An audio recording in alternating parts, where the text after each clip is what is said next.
नमस्कार दोस्तों, मैं श्रवण कुमार लाइव स्टूडेंट आप सभी का इस वीडियो में तहे दिल से स्वागत करता हूं। आज हम नर्वस शॉक के बारे में पढ़ेंगे। तो सबसे पहले हमें यह जानना ज़रूरी है कि what is actually nervous shock in medical term. तो ड्यूरिंग नर्वस शॉक जो ब्लड सप्लाई होता है बॉडी में वह कम हो जाता है। जैसे एग्जाम्पल, जैसे किसी औरत को आप जाके बता देते हैं कि उसके हस्बैंड की डेथ हो गई है, तो उसे एक नर्वस शॉक आता है और उस टाइम जनरली जो ब्लड सप्लाई होता है बॉडी में वह कम हो जाता है, क्योंकि जो हमारा नर्वस सिस्टम है यही उसे कंट्रोल करता है।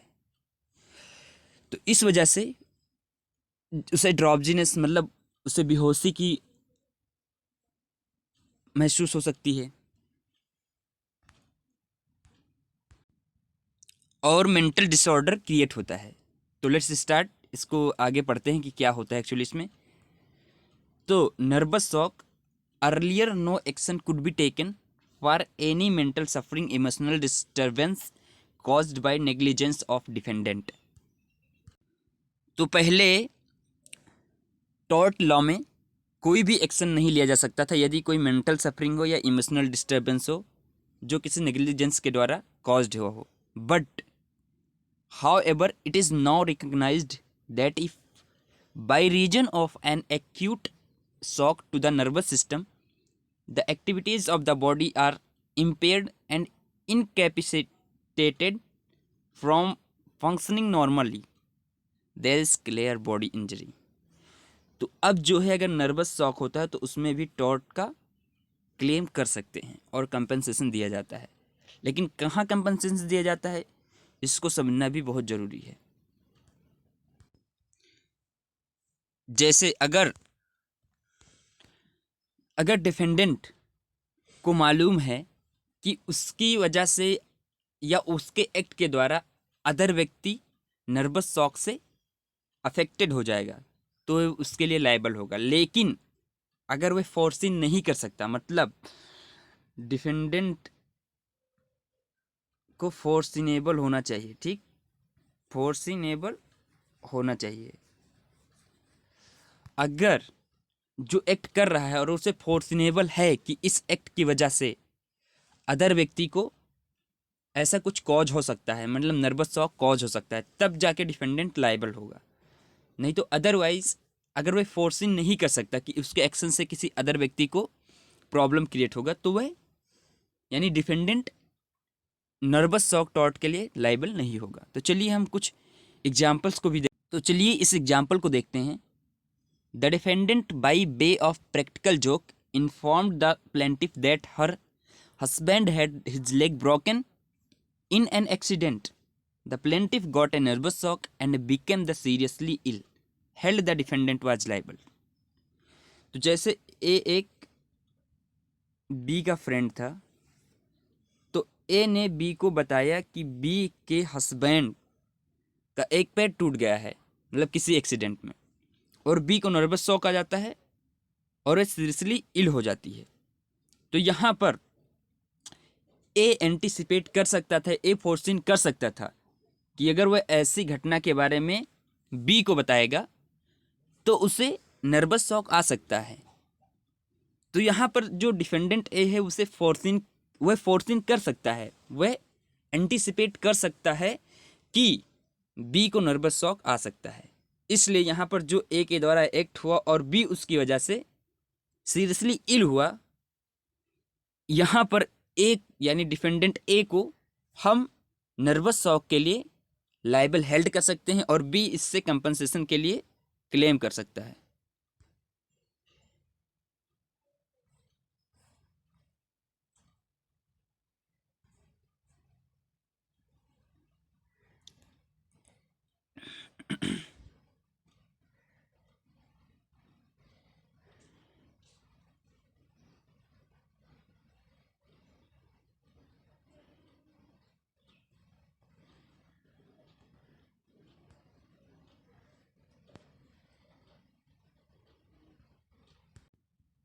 चलिए हम एक केस लॉज को देखते हैं जिसका नाम है Boar Hill versus Young Boar Hill versus Young. The plaintiff, a fisherwoman, was unloading baskets of fishes from the cart. She saw a motorcyclist go past her in the top speed. A short while later, she heard a collision. She went to the accident spot and saw blood splattered all over. She suffered nervous shock, and as she was pregnant, she delivered a stillborn baby or child. She sued the legal representative of the deceased motorcyclist. She was not allowed any compensation as the deceased could not foresee that this action can cause nervous shock to the lady. तो इस case में एक motorcyclist था और एक pregnant lady थी, ठीक। तो प्रेग्नेंट लेडी जो थी कार्ट से मतलब एक गाड़ी से एक मछली निकाल रही थी, उतार रही थी। उसी समय एक मोटरसाइकिलिस्ट उसके साइड से बहुत तेज़ी से पास होता है, ठीक, सड़क से, और आगे जाके कहीं टकरा जाता है और वहाँ पर वो मर जाता है। लेकिन जो प्रेग्नेंट लेडी थी वो अपना कार्ट से मछली उतार रही थी, उसे कुछ उसके बारे में आइडिया नहीं था। बट जब वो आवाज़ सुनती तो जाके उस स्पॉट पे देखती है तो वहाँ पर जो मोटरसाइकिलिस्ट था वो बुरी तरह से मरा हुआ था और खून जो था आसपास छितराया हुआ था।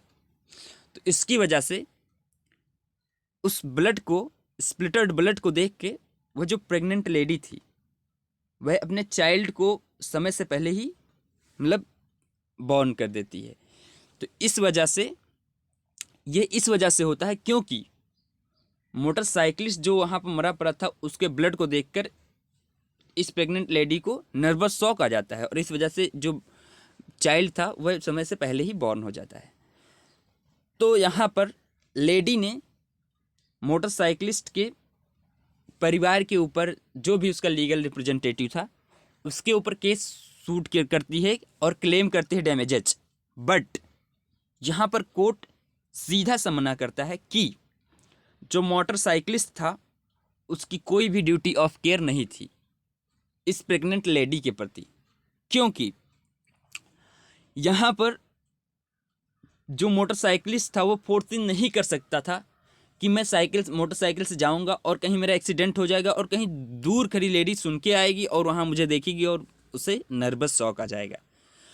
हो सकता था कि अगर वह मोटरसाइकिलिस्ट जानकर और उसके सामने जाके मतलब गिर जाता और मतलब पूरे शरीर पे, बॉडी पे अगर खून लपेट के आता कि उसमें शॉक दूँ, उस टाइम अगर ऐसा कोई घटना होता तो मोटरसाइकिलिस्ट पर वह केस कर सकती थी। बट यहाँ पर जो हमने केस देखा ऊपर, उसमें ऐसा कुछ सीन नहीं है, क्योंकि यहाँ पर मोटरसाइकिलिस्ट फोर्सिंग नहीं कर सकता कि उसके उस एक्ट की वजह से जो लेडी खड़ी है वहाँ पर कार्ट से मछली उतार रही थी उसे नर्वस शॉक आ जाएगा।